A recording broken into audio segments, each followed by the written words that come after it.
bốc đâu thì bớt. Có cái cuốn cả thứ này. Có đầy đủ anh. Có giấy số cuốn đấy chứ. Dạ có cái mang bọc. Bạn này muốn cuốn nó bỏ cái chạy vô trong kia xã sắp tay hỏng đấy. Mang luôn.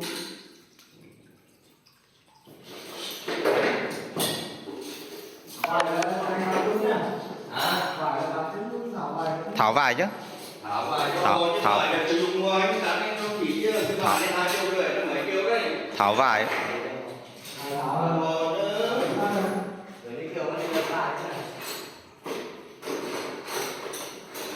Nào quay đường đi này xem như thế